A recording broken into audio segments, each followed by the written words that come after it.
আসলে মনে করেন আমি আজীবন ক্ষমতায় থাকবো, যে ভিন্ন মতকে সেখানে আলো করতে চায় না, দমন করে, তাদের উপর নির্যাতন করে, জেলে ঢুকায়, তাদেরকে বাতিল করে। আপনি চিন্তা করতে পারেন, দল নিষিদ্ধ করে দেবে, প্রতীক নিষিদ্ধ করে দেবে, ফাঁসি দিয়ে দেবে, শুধুমাত্র পলিটিক্যাল ব্যাড ইন্টারেস্টে, যার ব্যাপারে কোনো অভিযোগের কোনো প্রমাণ নাই, সাক্ষ্য নাই, সাজানো মামলা, সাজানো সাক্ষী দিয়ে আদালত সাজিয়ে জুডিশিয়াল কিলিং করা হয়। ন্যাশনাল কনসেনসাস কমিশন সেগুলোকে যাচাই বাছাই করে 38টা রাজনৈতিক দলের কাছে তারা পাঠিয়েছে যে এই ব্যাপারে আপনি মতামত দেন। আমরা সব দল মতামত দিয়েছি।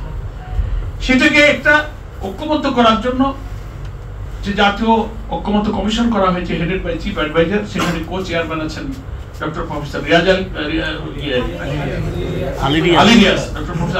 ওনারা খুব চেষ্টা করছেন যে পলিটিক্যাল পার্টিগুলোর মধ্যে মেজর ইস্যুতে যে ডিফারেন্স ওপিনিয়ন আছে এটাকে আমরা একটু একমত করার চেষ্টা করি।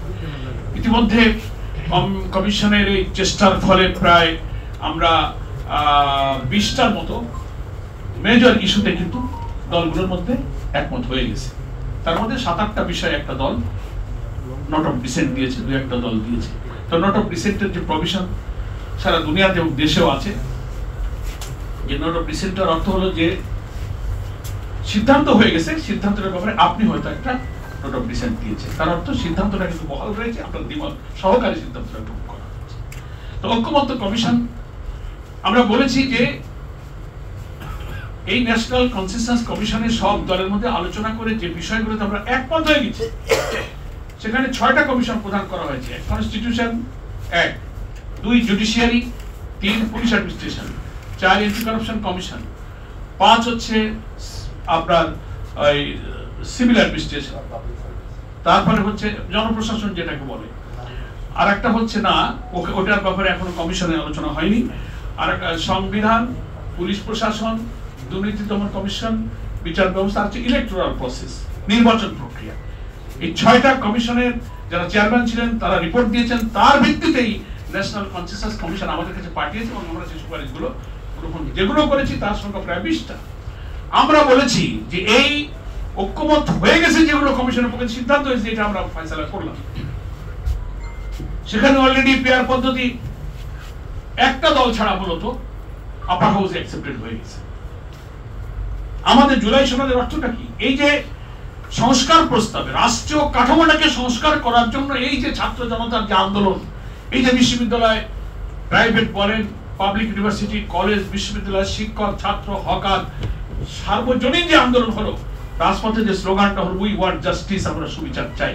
এই জাস্টিসের দাবি ছিল স্বাধীনতার 54 বছরে যে রাষ্ট্র কাঠামো বিদ্যমান ছিল, এই ফরম্যাটে যারাই শাসন ক্ষমতায় আসছে তারাই স্বৈরাচার হয়ে উঠছে। একবার ক্ষমতায় আসলে মনে করেন আমি আজীবন ক্ষমতায় থাকবো, যে ভিন্ন মতকে সেখানে আলো করতে চায় না, দমন করে, তাদের উপর নির্যাতন করে, জেলে ঢুকায়, তাদেরকে বাতিল করে।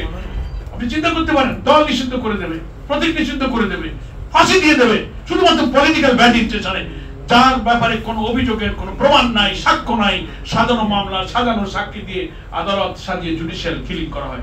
এগুলো হচ্ছে ক্ষমতায় যাওয়ার কারণে তাদের আত্ম অহমিকা, দাম্ভিকতা, এমন এক বিদ্যমান রাষ্ট্র কাঠামো বানানো হয়েছে, ক্ষমতায় গেলে সে মনে করে আমি মরা ছাড়া আমি এই ক্ষমতা ছাড়বো। এই জন্য আমরা প্রস্তাব দিচ্ছি সব দলকে যে বিদ্যমান রাষ্ট্র কাঠামো একেবারে চেঞ্জ করতে হবে। গ্রামের বাংলায় বলে না যে খোল নইছে পাল্টায় ফেলতে হবে, খোল নইছে বোঝেন তো, গ্রামের লোকেরা বোঝেন, পুরো সিস্টেমটা চেঞ্জ করতে বলেছি। প্রেসিডেন্ট, প্রধানমন্ত্রীর মধ্যে ক্ষমতার ভারসাম্য, সেখানে আমাদের অনেক প্রস্তাব গৃহীত হয়েছে। একজন প্রধানমন্ত্রী 10 বছরের বেশি ক্ষমতায় থাকতে পারবে না, কারণ 2টা।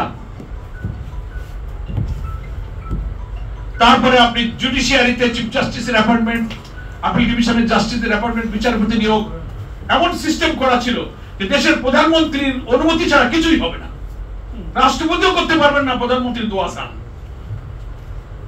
পুতুল। এই জায়গাগুলো আমরা রিফর্ম করার প্রস্তাব করেছি এবং ম্যাক্সিমাম দল একমত হয়েছে।